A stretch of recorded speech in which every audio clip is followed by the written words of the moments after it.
Hey everyone, welcome back to Betrayal Tells. If you're new here, hit that subscribe button right now because we dive into those real-life cheating stories that hit you right in the gut. Today's story? It's called Wife Left Me and 3 Kids for Another Man, Back After 12 Months. Yeah, you heard that right.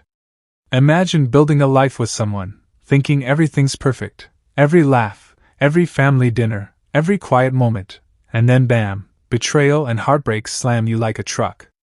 But what if, after a year of silence, she comes crawling back? Stick with me, because this cheating wife story is packed with twists that'll have you questioning everything about trust in marriage, forgiveness, and the strength it takes to move forward. Let me take you back to where it all started. I'm sitting here in my living room right now, the same one where it all fell apart, and I can still feel that pit in my stomach. It's 9:24 p.m. on a Thursday night, September 25th, 2025, and the clock's ticking loud enough to drive me crazy. You know that feeling when your world flips upside down in a single moment? The kind where the air gets heavy, and every breath feels like it's fighting to get out? That's where this story begins, but I'm getting ahead of myself. Let's rewind. My name's Mike, and for 12 long years, I thought I had the dream life. Married to Sarah, my high school sweetheart, with 3 amazing kids, little Emma, who's 8 and has these big, curious eyes, energetic Jack, 6, who's always running around like he's got rockets on his shoes, and our baby girl Lily, just 4, with her tiny giggle that used to light up our days. We had the house in the suburbs outside Chicago, a cozy place with a creaky porch and a minivan parked out front. Family barbecues on Sundays, the smell of grilled burgers, the kids chasing each other with water guns. It was that picture-perfect emotional relationship story you see in movies. Or at least, that's what I told myself every night when I'd collapse on the couch, exhausted but happy. Sarah and I met in college back in 2013. She was the bubbly art major, always sketching in her notebook during those late-night study sessions, her pencil moving like magic. I was the guy studying business, dreaming of a stable job to provide for a family someday. We clicked instantly over a shared cup of coffee at the campus cafe, her laughing at my terrible jokes, me mesmerized by her smile. Fast forward through the wedding, small church, white dress, her dad walking her down the aisle with tears in his eyes, the first house we bought with mismatched furniture, the kids coming one by one. Life was good. We'd sit on the porch at dusk, watching fireflies with the kids, planning vacations we never took. Or so I thought. Looking back now, there were signs, those little cracks in our broken marriage drama that I ignored because I didn't want to see them. Like how she'd stay late at her graphic design job, saying it was a big project deadline. "It's for us, Mike," she'd say with a tired smile, kissing my cheek before heading out.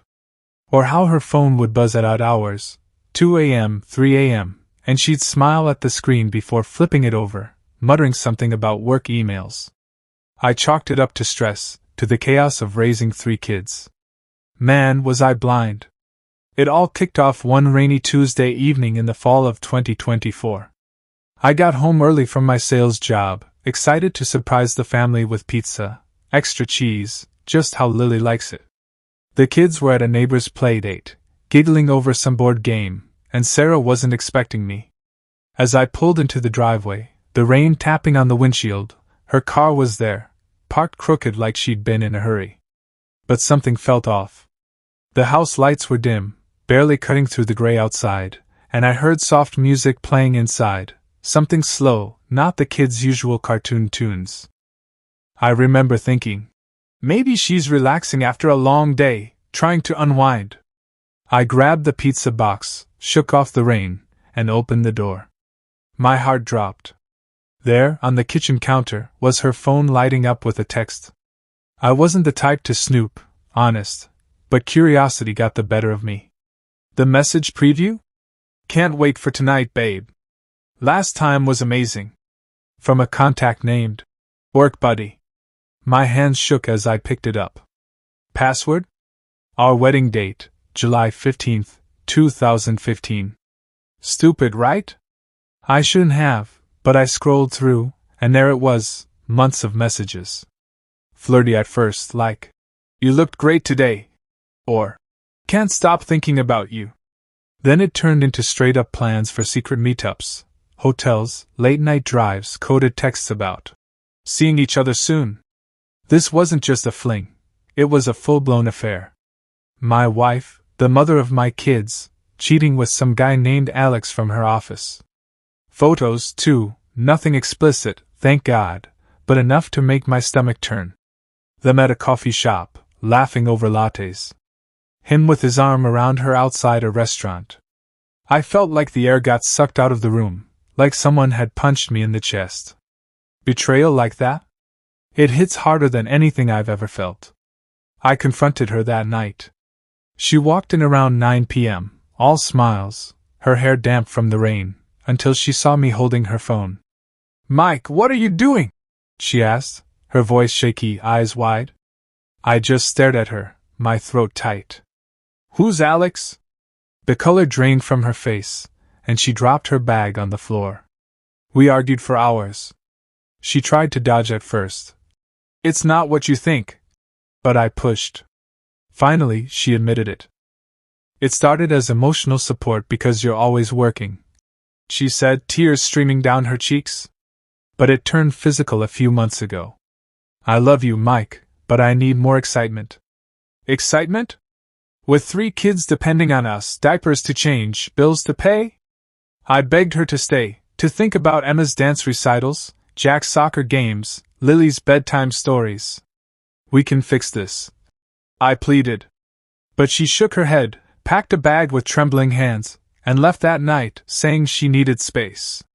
The door slammed shut, and just like that, my world shattered into a million pieces.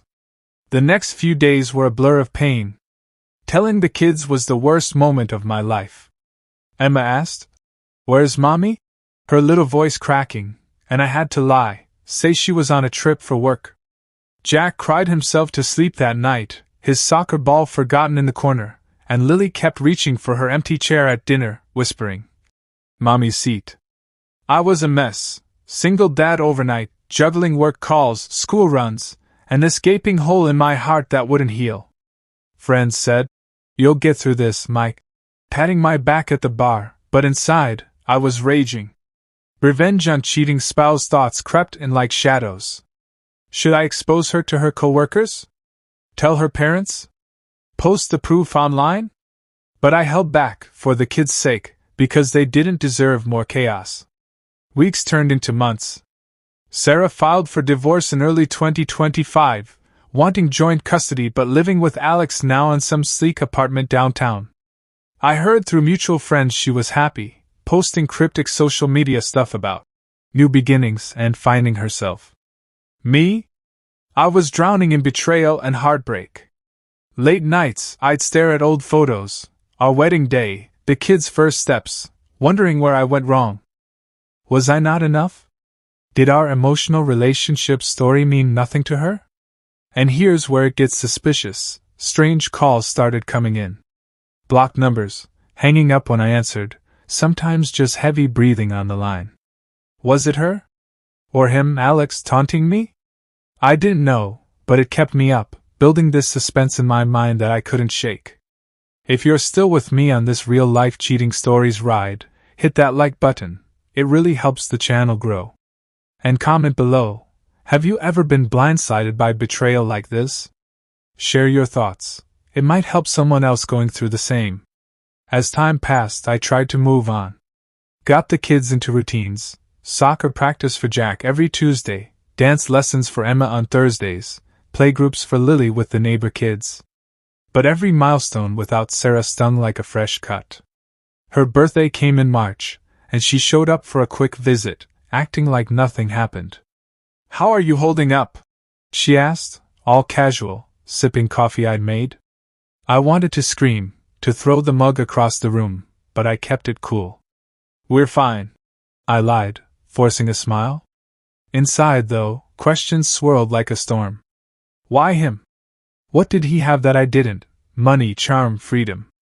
I started digging a bit, nothing crazy, just checking her socials from a fake account I set up. Saw posts of them at fancy dinners, weekend getaways to the lake. It fueled my anger, but also this weird, twisted hope. Maybe she'd see the grass wasn't greener with Alex. Then, one night, about 4 months in, I found a hidden clue. I was cleaning out the garage, old paint cans, broken toys, trying to keep my mind busy, when I stumbled on an old box of hers tucked behind the shelves. Inside? Letters, handwritten from Alex, dated back to 2022. Wait, years? This affair wasn't new. It started before Lily was born, back when Sarah was struggling with postpartum depression after her birth. My mind raced like a freight train. Was Lily even mine? That thought hit me like a punch to the gut, knocking the wind out of me. I confronted Sarah over the phone that night, my voice shaking. How long, really? She denied it at first. You're imagining things, but broke down after I mentioned the letters. It was off and on, she admitted, sobbing. But I love our family, Mike. I swear. Love? After this broken marriage drama? It felt like a knife twisting deeper. The suspense built from there. I got a paternity test, discreetly, through a clinic an hour away, so no one would know. Waiting for the results was torture, every day stretching into eternity. What if one of them wasn't mine? Would I walk away, leave Emma, Jack, and Lily behind? Or fight for them anyway, no matter what? I paced the house, checked the mailbox obsessively. Turns out, they were all mine, 100% my DNA. Relief washed over me like a wave, but the trust was gone, burned to ashes. I started therapy, sitting in a cramped office with a kind therapist named Dr. Patel, learning about forgiveness versus revenge in marriage. Revenge felt good in my fantasies, keying Alex's car, showing up at his office with the evidence, but it wouldn't fix the kids' tears or my broken heart. Still, part of me wanted her to feel the pain I was living through. Life as a single dad got tougher as spring turned to summer. Work suffered. I lost a big client because I couldn't focus, my mind stuck on Sarah and Alex. The kids noticed. Emma started acting out at school, getting into fights over silly things, saying, "I miss Mom," when I tucked her in. Jack's grades slipped, his once bright smile fading, and Lily began clinging to me at night, asking for stories about when Mommy was home. I tried dating once, a coffee with a coworker named Lisa, sweet and understanding, but it felt wrong, like I was betraying Sarah even after what she did. How do you trust again after such betrayal? And those mysterious calls kept coming. One time, at 2 a.m., I answered and heard breathing, then a click. Creepy, right? I wondered if Alex was jealous or just messing with me. Little did I know, bigger shocks were waiting around the corner. Around 6 months post-split, in June 2025, Sarah called out of the blue. "Mike, can we talk?" Her voice sounded off, shaky, not the confident tone I remembered. We met at a park near the house, the kids playing on the swings nearby, their laughter a stark contrast to the tension in my chest. She looked tired, dark circles under her eyes, not the glowing woman from her social media posts. "Things with Alex aren't what I thought," she said, staring at the ground. "He's controlling, telling me where to go, who to see." My heart raced. Was this a sign she'd come back? But she didn't ask to. Instead, she wanted more time with the kids, more weekends. I agreed, my mind spinning, but suspicions lingered. What wasn't she telling me? Was she hiding more secrets? That meeting opened a floodgate. We started co-parenting better, drop-offs, pick-ups, shared holidays. But I'd catch her lying about small things. Like saying she was alone when I dropped the kids off at her place. But I saw a man's jacket hanging inside, the faint smell of cologne lingering. Was there someone else? Or was Alex still around, lurking in the shadows? The uncertainty ate at me like a slow poison. One evening, picking up the kids after a weekend with her, I overheard Emma whisper to Jack, "Mommy has a secret." What secret? They clammed up when I asked, their little faces turning red. Kids know more than we think, don't they? If this emotional relationship story is hitting home, subscribe for more. We post new betrayal tales every week. And what would you do here? Forgive or seek revenge? Let me know in the comments. Pushing forward, I focused on rebuilding. Joined a support group for divorced dads, meeting every Tuesday night in a church basement, where guys shared their own real-life cheating stories that made mine seem tame. One guy, Tom, talked about his ex coming back after realizing her mistake, begging for forgiveness. It planted seeds in my mind, maybe Sarah would too. But revenge thoughts still bubbled up. I fantasized about exposing the affair to her work friends, showing up at a company event with printouts of those texts. Held back, though, because the kids needed stability more than my anger. 8 months in August 2025, a shocking discovery rocked me. Going through old bank statements for the divorce settlement, I found unexplained withdrawals, thousands gone over months. To where? I traced it with help from a friend who knows accounting, transfers to an account linked to Alex. Was she funding his lifestyle? I confronted her at a coffee shop, slamming the papers on the table. "What's this?" She broke down, tears staining her shirt. "He needed help with debts." Debts? From what? Turns out, Alex had gambling issues, racking up losses at casinos. She'd been bailing him out, using our savings, money meant for the kids' college funds. Rage boiled inside me. This wasn't just cheating, it was financial betrayal too, stripping away our future. That night, we had our biggest fight yet. "You destroyed us for a loser?" I yelled, my voice echoing in the empty house. She cried. "I thought he was my escape from the stress from us." Escape from what?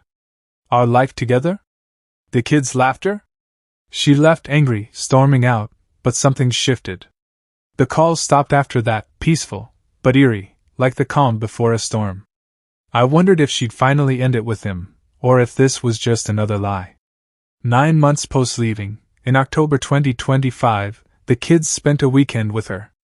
When I picked them up, Lily said, "Mommy's friend yelled a lot," her tiny voice trembling. "Friend? Alex. Was he abusive?" Emma added. "Mom cried a lot too," clutching her stuffed bear. My protective instincts kicked in. Despite the hurt, I still cared about her safety. I texted Sarah, "Everything okay?" No reply for days. Suspense mounted. Was she in danger? Was Alex hurting her? I drove by her apartment once, saw curtains drawn, heard muffled shouts. My heart pounded, but I didn't knock. Finally, she called. "Mike, I made a mistake." Her voice cracked, barely a whisper. "Can I come home?" "Wait, what? After all this?" But she hung up before I could respond, leaving me staring at the phone. Cliffhanger much? I didn't sleep that night, torn between forgiveness and revenge. Part of me wanted to slam the door in her face, make her pay for every tear. Another part missed our family, those Sunday mornings with pancakes, the kids' hugs. 10 months in, things escalated. I got an anonymous email with photos, Sarah and Alex arguing in public outside a grocery store. Who sent it? A friend? Or Alex himself, trying to stir trouble? The images showed bruises on her arm, faint but clear. Was he hitting her? I called the police, filing a report, but she denied it when they contacted her. "Just a rough patch," she said. But doubt crept in. This broken marriage drama was turning darker, like a movie I couldn't pause. I hired a private investigator, I went there. Cost a fortune, but I needed the truth. Reports came back. Alex had a history, previous affairs, a restraining order from an ex in 2020. Sarah was in deep. Why hadn't she left him? Fear? Love? The PI caught them fighting outside a motel, voices raised. Shocking twist. Alex wasn't just her lover. He was married too, with his own kids. Double betrayal.